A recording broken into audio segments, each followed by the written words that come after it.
Hey everyone, Colbert here. Today we're going to talk about the last part of the Blender Team series. Guys, in my previous video, I covered the legendary champions and then the epic champions that all have an A1, their default skill, their first skill that they ever use. That's an AoE. So I covered the legendary champions. You can check that out. Then I've covered also epic champions. There's a video on that. You can check that out. So the Blender Team, guys, if you don't know already, I'll show you very quickly right here.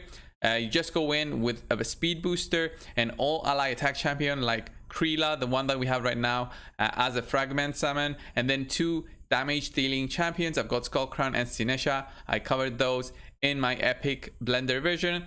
In this version, guys, I'm going to be covering rares, uncommons, and commons just because there's so few of them, and I can just cover them all together to just finalize this video as at, you know, August 2020. These are the champions that we have until we get new ones from Plarium. So let's go in. I'll quickly show you what this team does. So the speed booster basically boosts the all ally attack champion, just makes everyone use their default skill, and that's it. You quickly gain you know, your arena medals and arena rating, and you move on. It's a very quick way to farm those medals and get, you know, a gold great haul like the one I have right here. Of course, I've been playing for a couple of months, 15 months, so yeah, it's quite a while and it takes time to grow the great haul. Nevertheless, let's go over the champions, guys, rare, uncommons, and common champions. So first up, we're going to be covering Barbarians. So Barbarians have a few of these right here. First up is going to be Soulbound Boyar. I think it's my favorite out of them all.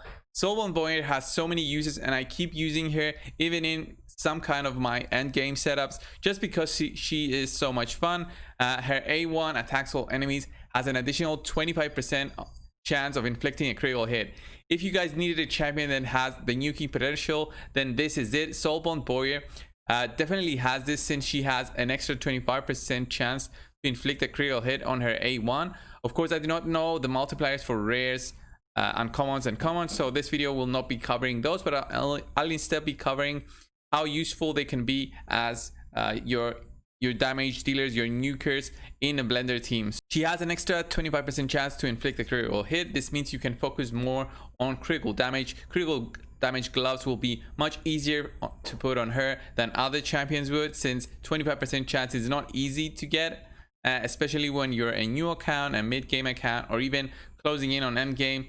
Getting that 100% crit is quite difficult at times, and you know, you gain 15% here plus 5 from masteries, and then another 25 from this. That's 45% crit you don't worry about that, but then the remaining crit you need to get from gear, and this actually makes it easier. And if you have some other champions there that boost critical rate through maybe some buffs, then she becomes even more even better. So her A2 is also a very good skill because this ignores 75% of the target's defense. So in the case that your Blender team does not completely nuke the enemy team, then her A2 will definitely do so. And she also has an A3 that can fully deplete the target's turn meter. So I think the potential of Soulbound as a good DPS for a Blender team is very high. She's one of the best rares to use for this occasion. Even if you don't have a Blender team, she can be used just as a nuker, in my opinion. I haven't used her, and I plan to do so in a future video, so leave it down in the comments if you have her or if you're looking to use her in arena. So I'll do that for you guys. Instead, I have her at 60, full masteries, full everything. I can totally do it. Next up, it's gonna be an uncommon that has many uses other than just a Blender team. But since she has an A1 that attacks all enemies, Zephyr Sniper, guys, attacks all enemies, has a 15% chance of increasing the cooldown of a random skill on each target by 1 turn. That 15% chance can go up to 25%. So she's a defensive champion, guys. 1.2k defense. The more you get that defense up, the better it is for her. Her base stats are not that good in terms of critical rate and critical damage. There's no boost in there when she goes to level 60 fully ascended, but I do think that she can be fun in a Blender setup just because of her A1. That A1, guys, is very rare to find in a champion. That increases the cooldowns of enemies. Of course, the chance to do that is only 25%, 30% with masteries possibly, if it actually applies for this skill. But other than that, I think if this was even higher, she would be in end game setups for sure, because this is very strong. Increasing the cooldowns of enemies basically means you negate the next turn, and it's like a block skills debuff, but this instead does not apply a debuff. This just has a 25% chance of increasing the cooldown.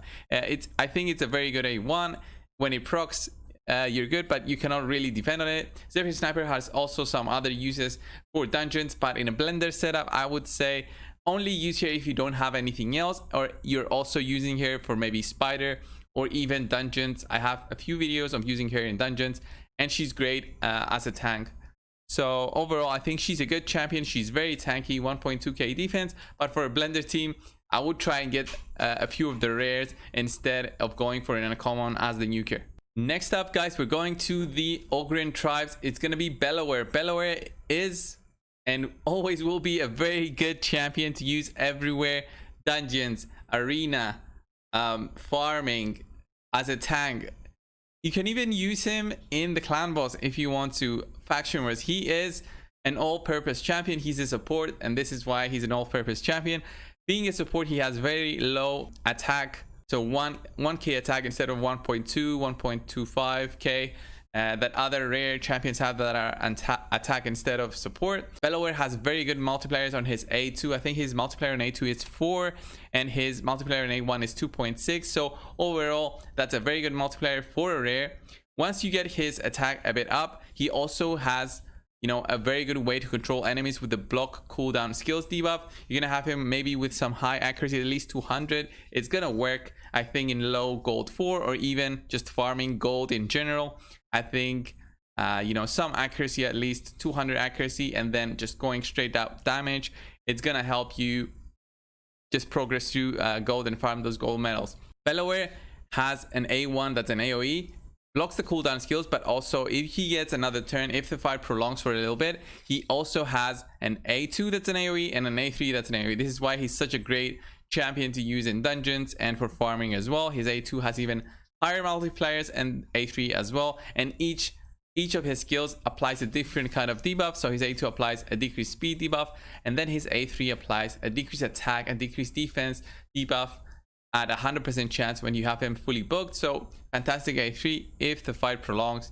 If not, then I mean, it's good for you. It means you won. Next up, guys, we're looking at my favorite champion to use, and I still use him every single day, guys. Lizardman. We go a bit down, we go to Soros.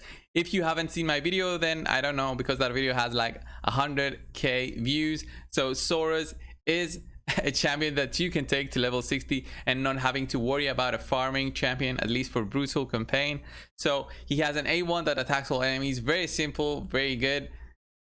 I have a video of him, guys, in a blender team, so you can check that out before just taking him to 60 for a blender team. But he also is great for farming, and you can maybe use him for somewhere else. He has a good 1.2k attack, guys, as a level 60 fully ascended champion, because he's an attack based champion. So more attack you give him, the more damage he's gonna give to that blender team. So try and max his damage out.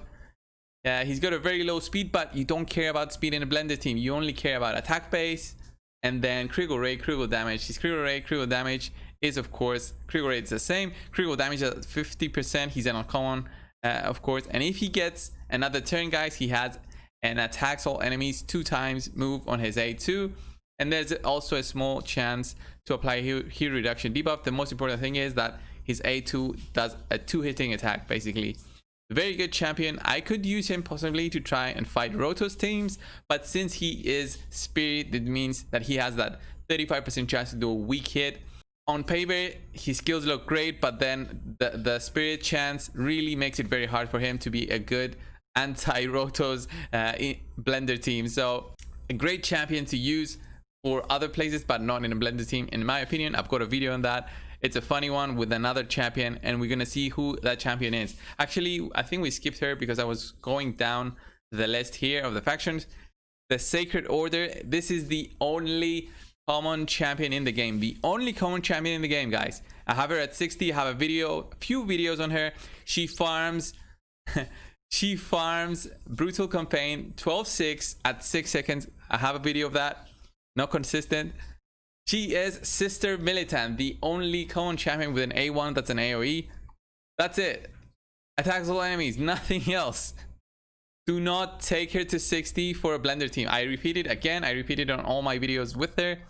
That was just made for fun, and I always do videos for fun, and I just love making those videos. So her attack's at 870. You're gonna need a ton of attack to take her to a respectable amount. She's gonna need a ton of gear because you cannot place any amulets or banners on her because she cannot be ascended. So her level 60 stats are 870 attack, and you're just gonna need your 6 pieces of gear and then 1 piece of accessory.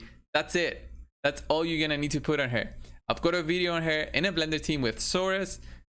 You can check it out, and it's a ton of fun. Had some fun trying it out in the arena, and you guys should check it out. It has like a 10,000 views or so, and leave it down in the comments if you did watch it already. Next up, guys, it's gonna be Banshee. She is a support rare champion, so very low base stats already. 980 attack, 947 defense. Let's look at her A1, guys. Her A1 attacks all enemies, has a 20% chance of placing a 30% decreased debuff for 1 turn. She is the only rare that can do this. The only rare champion that can apply a decreased defense debuff on her A1. It's a small chance, 30% chance if you have it fully booked, 35% chance with masteries, but nevertheless, she can increase the damage of your next champion that goes in the blended team if this actually procs at that small chance. If that procs, it means your champion will be doing almost 30% damage. That's not always the case, but almost 30% more damage with his nuke. So if you don't have something else, then you can definitely use Banshee.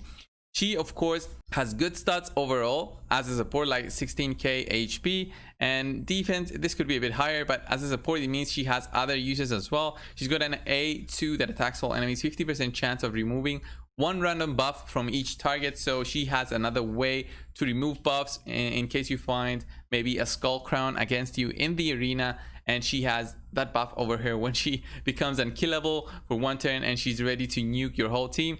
Then Banshee, if she manages to take a turn, she can actually remove that at a 50% chance, and this goes up to 65% chance. Then her A3 attacks 2 times at random. Each attack has a 50% chance of placing a block cooldown skills. Another good way to block the remaining members of an enemy team in case the fight prolongs for a bit. Overall, I wouldn't get Banshee to 60 just for a blender team. There are a few other alternatives in the list so far, and the top being Soulbound Boyer and Belor. We only have 2 more left, guys, in the list. The next one is gonna be a demon spawn champion, a void champion. It's gonna be Felhound, one of the few champions that can actually also farm stage 12-3 or 12-6 if you want in the brutal campaign, and he's a defense champion. So his A1, guys, bases both on defense and attack. So that's like, you need to build both for his A1, which is can be a bit tricky, but of course, you know, there's the shield item that all champions have, gives you defense. The attack item gives you attack, so you can try and grow both of them and get some good damage out of him. He's not going to be a bad investment because he has many uses. If you want to use him in a blender setup in the beginning, you can use Felhound, in my opinion. Just get his stats a bit up, and then if you find a few better champions, then you can use Felhound as your farmer for the campaign. He has a very good, fantastic skill as an A1, and he can actually farm 12-3. I think at 5 seconds is the top. He also has a way provide reflect damage buff on all eyes, and that's great for Fire Knight. So his use is not only for a blender team, not only for farming campaign, but he can also be used for progressing through in the Fire Knight. So overall, a good champion to invest in if you are in the beginning of the game and you got Felhound, and you also want to build a blender team. Blender teams actually need a ton of gear to work, so you should try something else if you're just beginning the game. But overall, he's a great investment. I think he's a cool champion, and I think just because he can base his damage both on defense and attack, he can have a huge potential if you have, you know, end game gear for him. Finally, guys, the dwarves has the final champion with an A1 that's an AoE, and it's gonna be Madman. I just love the name Madman. I wish he had way better skills than he actually has. He has a very high base attack. Look at that, guys. 1343 attack for a rare. That's fantastic. There's epics that don't have that. Let's look at his A1. Attacks one enemy, has a 50% chance of attacking all other enemies with a second hit, dealing 30% of the damage inflicted from the first hit. That's so good, guys, because it means he can actually do like a double hit on a champion. But the bad thing is it's a 50% chance, so it's an RNG, a coin toss every single time that happens.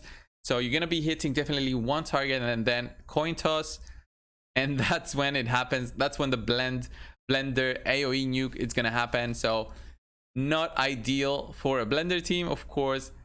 As I said before, go for Soulbone, go for Bellower. All the others are situational and should be only taken to 60 if you're looking also to use them in other areas like campaign farming and dungeons. So his A2 attacks all enemies and then heals this champion by 10% of the damage inflicted if this champion's current HP is below 50%, and then attacks one enemy, will ignore 30% of the target's defense, ignores block damage and shield buffs. That's okay. I mean, overall, don't go for this champion. There's only two champions in this list that are actually worth it. That's it for the videos, guys. That's it for the blender theme of videos that I've been doing for the last couple of weeks. I've enjoyed this just going through all the champions in the game, finding the champions that have an A1 that's a nuke, then trying to find the multipliers. Finding the multipliers is not easy, especially for this video, for rares and commons, because just nobody really cares except me, I guess, for uncommons and commons. But yeah, thanks a lot, guys, for watching. Of course, subscribe if you haven't already. What do you want the next video to be on Raid Shadow Legends? Do you see a champion that you want to take to 60 but just don't want to you know, devote all your resources? Just leave it down in the comment below. I might go crazy on him instead, on that champion, take him to 60, fully ascend him, masteries and everything, and just try him out for you guys. So thanks a lot for watching, and I'll see you in the next one. See ya.